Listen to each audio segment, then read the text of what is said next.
मेरा नाम परमजीत कौर है। मैं अमृतसर से हूँ। आज मैं एक वर्षी पर हूँ, परमेश्वर की सेवा करती हूँ। जी, जैसा कि आपने बताया कि आप परमेश्वर के आराधक हैं और पास्टर भी हैं, परमेश्वर की सेवकाई कर रहे हैं। आप परमेश्वर के बहुत विरोधी थे, तो कैसे आप परमेश्वर में आए, कैसे आपकी शुरुआत हुई? पहले से मैं प्रभु यीशु मसीह को नहीं जानती थी। मेरा जन्म सिख परिवार में हुआ और मैं अपने जो हमारे धार्मिक धर्म होते हैं उन्हीं में विश्वास करती थी और पाठ करती थी, लेकिन मेरी लाइफ में बिल्कुल भी शांति नहीं थी। और जब 2007 में मेरी मैरिज हुई थी तब दुष्ट आत्माओं के मुझ पर बहुत ज्यादा अटैक होने लगे, क्योंकि जब मैं अपने ससुराल में आई थी, मैरिज करके आई, तो वहां आते ही किसी ने मेरे ऊपर जादू टूना कर दिया और वो अटैक इतने बढ़ गए थे कि मेरी लाइफ जो थी बहुत ज्यादा डिस्टर्ब हो चुकी थी। और झगड़ा होना पति पत्नी में और सारे परिवार में, मतलब बहुत ज्यादा झगड़ा रहता था और वो मुझे बहुत ज्यादा दुख देने लगे, क्योंकि कुछ तो मैं पहले परेशान थी, क्योंकि दुष्ट आत्मा के अटैक जो मुझ पर होते थे, सपनों में गलत रिलेशन और जादू टोने की वजह से रात को मुझे सपने आते थे जैसे बहुत ज्यादा एक्सीडेंट हुआ है, मरे लोग पड़े हैं, मुर्दा लोग, गंदा पानी, ऐसी बहुत सारी चीजें। मैं सो नहीं पाती थी रात भर और मुझे इतना ज्यादा वो तंगी होती थी ना उन चीजों से। मुझे रियल में ऐसा लगता था कि जैसे मैं सपने में नहीं रियल में देख रही हूँ। ऐसे एक्सीडेंट में मुर्दे पड़े रहते थे, जैसे ट्रेन के नीचे लोग आकर मरे हैं, और इतने ज्यादा होते थे ना कि मैं देख नहीं पाती थी और ना ही रात को सो पाती थी। और वो गंदा पानी दिखता था, सांप दिखते थे बहुत ज्यादा। और जब मैं सुबह उठती थी ना तो जो गलत रिलेशन वाली दुष्ट आत्मा मेरे साथ संबंध बनाती थी ना, तो उसकी वजह से मेरे बॉडी के ऊपर नील पड़े रहते थे और वो चीजें मुझे बहुत दुख देने लगी, बहुत ज्यादा बढ़ता ही गया। और जब भी मेरे पति जब घर आते थे तो हमारे दोनों के बीच में इतना झगड़ा होता था ना कि हमारे रिलेशन भी सही नहीं थे और बहुत ज्यादा दुख होता था। वो जब छुट्टी आते थे, आर्मी में थे, वो जब छुट्टी आते थे तो बहुत झगड़ा होता था हमारा दोनों का, और झगड़े की वजह से अपने हाथों को दीवार पर बहुत पटक पटक के मारती थी जब झगड़ा होता था। और मेरे हाथों में बहुत सारे नील पड़ जाते थे और झगड़े की वजह के कारण हमारे रिलेशन बिल्कुल भी, मैरिज लाइफ बिल्कुल डिस्टर्ब हो चुकी थी और मैं बीमार रहती थी ज्यादातर। कभी मुझे बुखार रहता था, फिर धीरे धीरे करके मेरी शुगर बढ़ने लगी। इन्हीं चीजों के कारण मुझे मेडिसिन लेनी पड़ती थी। बीमारियों की वजह से मुझे बहुत ज्यादा मेडिसिन खानी पड़ती थी और मेरी मदर मुझे हॉस्पिटल भी लेके जाते थे, फिर वहां पर भी डॉक्टर को दिखाना, फिर भी कोई फर्क नहीं पड़ता था। और फिर बहुत ज्यादा ये जब अटैक बढ़े दुष्ट आत्मा के, फिर मेरी मदर मुझे अन्य जगहों के ऊपर भी लेकर जाती थी, बाबाओं के पास जाते थे, फिर वहां पर वो जो अपना करते हैं वो अपना मुझे देते थे बांधने के लिए, रखने के लिए, कि किसी तरह से वो अटैक कम हो जाए, और फिर भी कुछ भी फर्क नहीं पड़ता था। इन चीजों से बहुत ज्यादा परेशान हो चुके थे।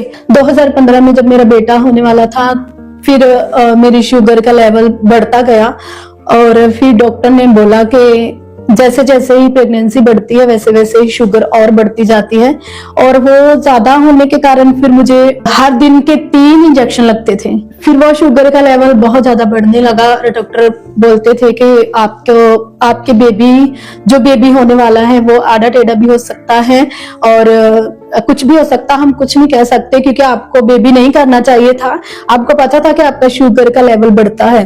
तो जैसे ही वो ऐसे बोलते थे मैं भी बहुत ज्यादा परेशान रहने लगी। फिर एक तरफ 3 इंजेक्शन मुझे हर दिन में लगते थे और लड़ाई झगड़ा और फिर दुष्ट आत्माओं के अटैक, और मुझे कुछ भी समझ नहीं आता था। एक तरफ डॉक्टर मुझे रोज आके बोलते थे कि इतनी शुगर तेरी बढ़ रही है, हम आपका केस कैसे करेंगे और तेरा बच्चा भी आड़ा टेढ़ा हो सकता है, और उसकी वजह से मुझे कुछ भी समझ नहीं आता था। तो दिन भर मुझे उनकी बातें सुननी पड़ती थी, फिर घर से फोन पर कभी किसी ने मुझे बोलना, कभी किसी ने बोलना, और सारे लोग मुझे ही बोलते थे, और इसकी वजह से मैं बहुत परेशान रहती थी और मुझे कोई भी उम्मीद नजर नहीं आ रही थी कि हम क्या करें। जी, जैसे कि आपने बताया कि आप पे दुष्ट आत्माओं के अटैक होते थे और डॉक्टर ने भी आपको बोला था कि आपका बच्चा सही नहीं होगा, टेढ़ा होगा, शुगर लेवल बढ़ा हुआ था, तो फिर प्रभु यीशु मसीह का सुसमाचार आपको किसने दिया? हमारे घर में काम करने आते थे ना, उन्होंने मेरी मदर को बोला था कि आंटी जी इनका एक बार प्रेयर करवा के देखें। तो मेरी मदर ने बोला कि कोई बात नहीं, वो भी तो एक परमेश्वर है, कोई बात नहीं, करवा के देख लो। और फिर उन्होंने मेरी प्रेयर करवाना स्टार्ट किया अपने चर्च में। और जैसे जैसे वो प्रेयर करते थे फिर मेरे हालातों में थोड़ा सुधार आने लगा। फिर वो जैसे ही वो प्रेयर करते थे सुधार आया। फिर मेरा मतलब जो केस था वो थोड़ा सही होने लगा। जी, तो उन्होंने आपको बोला नहीं चर्च जाने के लिए? चर्च जाने के लिए नहीं, बस वो प्रेयर करवाते थे। उनको पता था ना ये सिख फैमिली से हैं तो नहीं मानेंगे जी, तो वो ज्यादा नहीं बोलते थे, बस इतना कहते थे कि प्रेयर करवाते हैं आपके लिए। जी। उसके बाद क्या हुआ? फिर जब वो प्रेयर करवाना स्टार्ट किए, वहां चर्च में मेरा नाम दिया, तो वो वहां पर फास्टिंग प्रेयर रहती थी, हर फ्राइडे को रहती थी। फिर उन्होंने जब प्रेयर करना स्टार्ट किया तो फिर मेरे हालातों में सुधार आ गया। जी। और उसके बाद फिर मेरा केस था जो सही में वो शुगर का लेवल कम हो गया, तो फिर मेरा केस हुआ। बच्चा बिल्कुल हेल्दी हुआ? बच्चा बिल्कुल हेल्दी था जी। और डॉक्टर भी हैरान थे। तब मुझे नहीं पता था कि ये किसने किया, ये तो परमेश्वर ने किया, मुझे कुछ भी पता नहीं था, क्योंकि हमने नहीं माना था प्रभु को। बस विश्वास वो करती थी और उन्होंने अपने विश्वास के साथ मेरा नाम दिया था चर्च में और वो प्रेयर करवाते थे और उन्हीं का विश्वास था, क्योंकि उन्होंने विश्वास के साथ मेरा नाम दिया था। जैसा कि बाइबल का वचन कहता है कि धर्मी जन की प्रार्थना के प्रभाव से बहुत कुछ हो सकता है। ये पास्टर परमजीत जी परमेश्वर को नहीं मानते थे, लेकिन वो बहन जो इनके घर में काम करती थी प्रभु यीशु मसीह को मानती थी और उनकी प्रार्थना के प्रभाव से, उनके विश्वास के द्वारा परमेश्वर ने इनको चंगाई दी और इनका जो बेबी था बिल्कुल हेल्दी हुआ। तो उसके बाद क्या हुआ? उसके बाद तो उनका बेटा, जब मैं अपने घर में बैठ के पाठ करती थी, मेरा डेली का एम रहता था ना, जैसे मैं वो धार्मिक मतलब जो उनके ग्रंथ रहते उनको पढ़ती रहती थी, सारा दिन बैठी रहती थी। और वो उनका बेटा था ना, जो वो मेरे चारों ओर घूम घूम के करता था, यीशु जय जय जय, यीशु जय जय, ऐसे बोलता रहता था। वो मेरे आगे पीछे घूमता था, तो मैं बोलती थी हम नहीं जाएंगे तेरे यीशु के पास, हम नहीं जाएंगे हालेलुया के पास, हम तो सीखे, हम नहीं जाएंगे। तो उसकी मदर बोलती थी कि इनको बोल दे कि हम थोड़ी जय करते हैं, आप ज्यादा करोगे। वो ऐसा बोलती थी। और वो सच में एक क्रिश्चियन औरत थी और वो उसके मुंह से जो भी निकला था परमेश्वर ने पूरा किया। जी, जैसे कि प्रभु का वचन भी कहता है मैं तेरे मुंह के फल का सृजनहार हूं, और वो आशीष आप पे ठहर गई। तो उसके बाद फिर कैसे प्रभु में आए आप, कैसे चर्च जाना शुरू किया आपने? 2018 में फिर से हमें सुसमाचार मिला, क्योंकि मेरे भाई के बच्चा नहीं था कोई भी, 13 साल मैरिज को हो चुके थे जी। तो मेरी मदर की डेथ के बाद हम टूट चुके थे। 2017 में मेरी मदर की डेथ हो चुकी थी, हम उसके बाद ज्यादा टूट चुके थे। और फिर मेरा जो मैं ज्यादा मुझ पर अटैक होने लगे और फिर मैं ज्यादा बीमार हो चुकी थी जी। और फिर मेरी मदर जो थी वो मेरे भाई की वजह से भी परेशान थी, क्योंकि उसके बच्चा नहीं हो रहा था जी। और वो 13 साल उसकी शादी को हो चुके थे जी। तो और फिर हमें सुसमाचार मिला था 2018 में, मेरी भाभी के IVF हुआ था जी। 5 लाख लगा था हमारा। तो फिर वहां पर वो 3 बच्चे थे उसके जी। तो वो तीनों डेथ हो गए 5वें महीने में। तो फिर हम बहुत ज्यादा टूट चुके थे एकदम से। फिर हमें वहां पर सुसमाचार मिला। फिर मिला हमें खामरा चर्च से, कोई ब्रदर था मेरे ब्रदर के साथ, वो भी आर्मी वाला ना, तो वो आर्मी वाला तो उन ब्रदर था और उन्होंने बोला कि आप ऐसा करो, ये नंबर मिला हमें प्रेयर टावर का जी।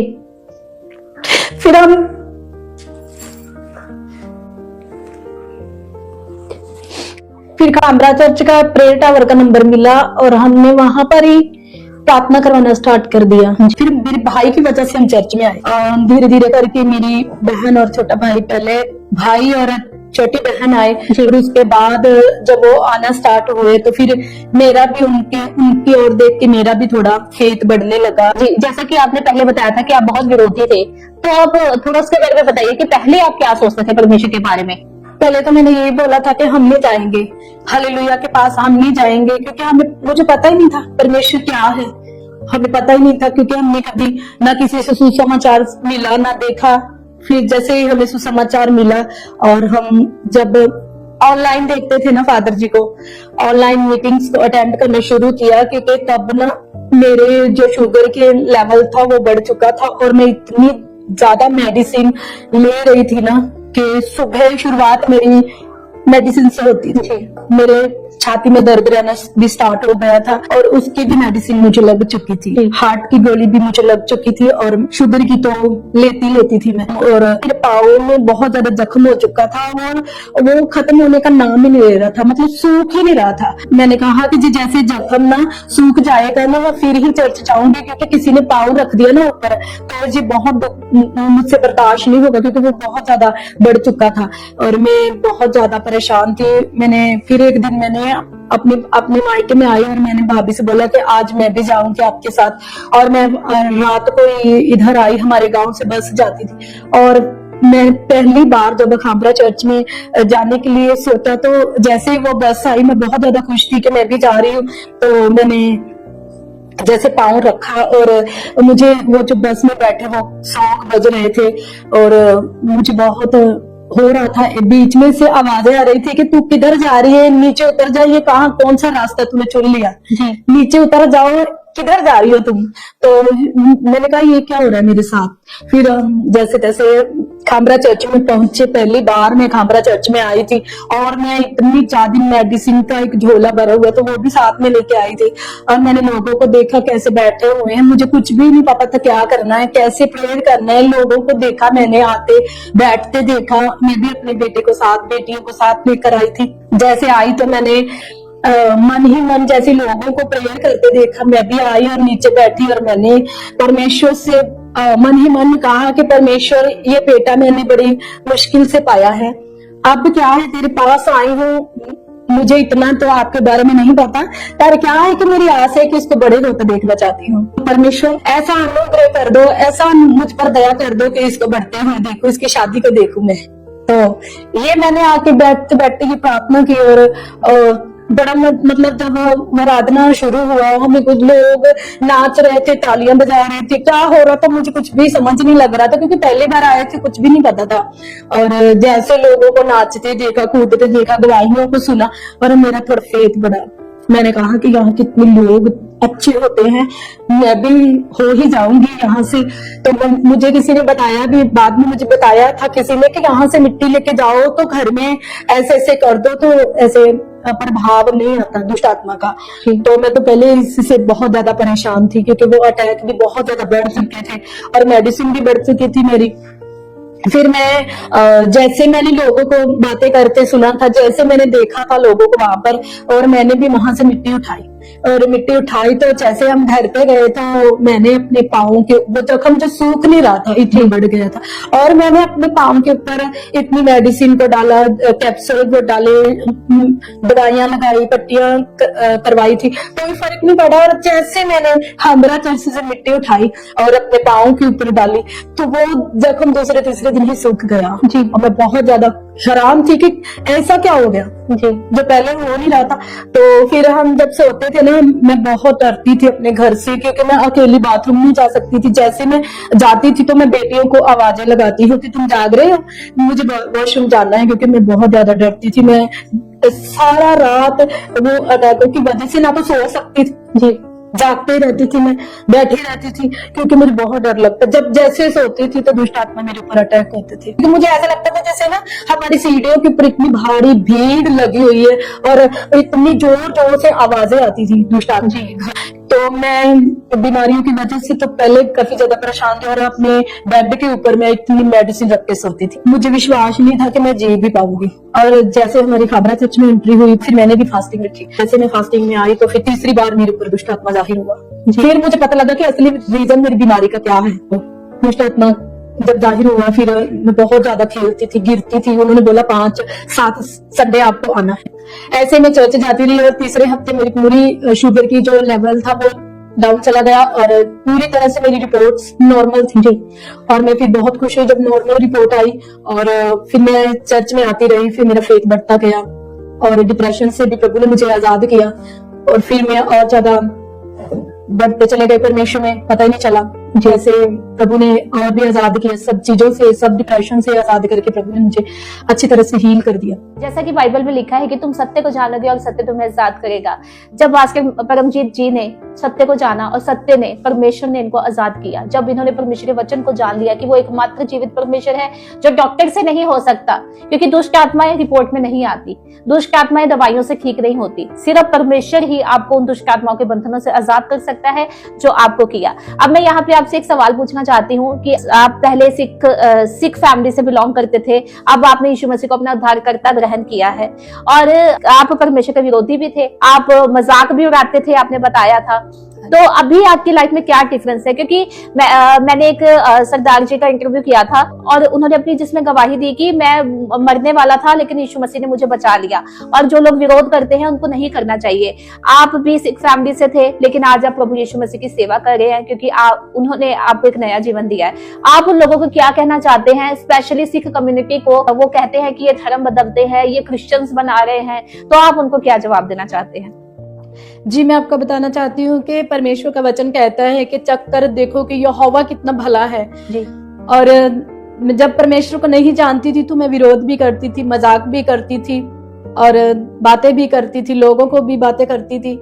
अब जब मुझे परमेश्वर, जब मैं चर्च में आई और मैंने देखा क्या होता है चर्च में, जब देखा मेरा जीवन बदला, परमेश्वर ने मुझे एक नया जीवन दिया, शांति दी, बीमारियों से आजाद किया, अटैकों से आजाद किया परमेश्वर ने मुझे। और फिर मैंने जाना, सत्य को जाना, सत्य ने मुझे आजाद किया। और अब मुझे पता है कि परमेश्वर क्या है मेरी लाइफ के लिए, क्योंकि अब मैं देखो परमेश्वर की आराधक भी हूँ और सेवकाई भी कर रही हूँ। अब वो भाई बहन जो प्रभु का विरोध करते हैं, चाहे वो सिख हैं, चाहे वो कोई भी है, वो एक बार पहले परमेश्वर की हजूरी में आके देखो, चर्चेस में आके देखो, फिर वो बात करें, क्योंकि परमेश्वर तो एक भला परमेश्वर है, उसकी करुणा तो सदा काल की है। परमेश्वर बहुत ही अद्भुत करुणा करने वाला परमेश्वर है, क्योंकि वो हमें दुखों से छुड़ाता है, एक नया जीवन देता है, एक शांति देता है। जी, जैसे कि आपने अपनी अद्भुत गवाही को शेयर किया और अब आपने बताया कि आप एक पास्टर हैं, प्रभु की दासी हैं और परमेश्वर की आराधना भी कर रहे हैं, तो परमेश्वर की महिमा के लिए एक गीत आप यहाँ पे गाएं। तेरा प्यार कितना महान, कैसे करूं मैं बयान, तेरा प्यार कितना महान, कैसे करूं मैं बयान, तूने अपनी जान लुटा के यीशु हम मुर्दों में डाली है जान, तेरा प्यार कितना महान, कैसे करूं मैं बयान, तेरा प्यार कितना महान, कैसे करूं मैं बयान। ଖ୍ରୀଷ୍ଟରେ ପ୍ରିୟ ଭାଇ ଭଉଣୀମାନେ, ଏମିତି ଅନେକ ସାକ୍ଷ୍ୟ ଅଛି ପ୍ରିୟ ବନ୍ଧୁଗଣ। କିଏ କହେ ମୁଁ ଯୀଶୁଙ୍କୁ ଏତେ ବିରୋଧ କରୁଥିଲି, ଏବେ ମୁଁ ଜଣେ ଯୀଶୁଙ୍କର ଭକ୍ତ ବା ଯୀଶୁଙ୍କର ପ୍ରଚାରକ। ଏଠାରେ ଯେଉଁ ଭଉଣୀ ଜଣକ ସାକ୍ଷ୍ୟ ଦେଲେ, ତାଙ୍କର ସାକ୍ଷ୍ୟ ମଧ୍ୟ ଆପଣ ଶୁଣିଲେ ଯେ ପ୍ରଭୁ ଯୀଶୁଖ୍ରୀଷ୍ଟଙ୍କୁ ଘୃଣା କରୁଥିବା ବା ପ୍ରଭୁ ଯୀଶୁଖ୍ରୀଷ୍ଟଙ୍କୁ ଏମିତି ବିରୋଧ କରୁଥିବା ବ୍ୟକ୍ତିମାନେ, ସେମାନେ ବି ପରିବର୍ତ୍ତନ ହୋଇପାରନ୍ତି ପ୍ରଭୁ ଯୀଶୁଖ୍ରୀଷ୍ଟଙ୍କ ନାମରେ। ତେବେ ଏମିତି ଅନେକ ସାକ୍ଷ୍ୟ ରହିଅଛି ପ୍ରିୟ ବନ୍ଧୁଗଣ। ଗୁଣ୍ଡା ବଦମାସମାନେ, ବଳାତ୍କାରୀମାନେ, ଚୋରମାନେ, ସେମାନେ ନିଜ ନିଜର ଖରାପ କାମକୁ ପରିତ୍ୟାଗ କରିକି, ବେଶ୍ୟାମାନେ ନିଜର ଖରାପ କାମକୁ ପରିତ୍ୟାଗ କରିକି ସେମାନେ ବର୍ତ୍ତମାନ ପ୍ରଭୁ ଯୀଶୁଙ୍କର ଜଣେ ଜଣେ ଭକ୍ତ। ସେମାନେ ଆଉ ପ୍ରଭୁ ଯୀଶୁଖ୍ରୀଷ୍ଟଙ୍କୁ ସେମାନେ ଏମିତି ଧରିକି ରଖିଛନ୍ତି ଯାହାଫଳରେ ସେମାନେ ଆଜି ମଧ୍ୟ ପ୍ରଭୁ ଯୀଶୁଖ୍ରୀଷ୍ଟଙ୍କ ପାଇଁ ସେମାନେ ପାଗଳ। ସମସ୍ତଙ୍କୁ ନମସ୍କାର ପ୍ରିୟ ବନ୍ଧୁଗଣ। ଯଦି ଏହି ଭିଡ଼ିଓ ଆପଣଙ୍କୁ ଭଲ ଲାଗିଥାଏ, ଭିଡ଼ିଓକୁ ସେୟାର କରନ୍ତୁ, ଚ୍ୟାନେଲକୁ ସବସ୍କ୍ରାଇବ୍ କରନ୍ତୁ। ଧନ୍ୟବାଦ।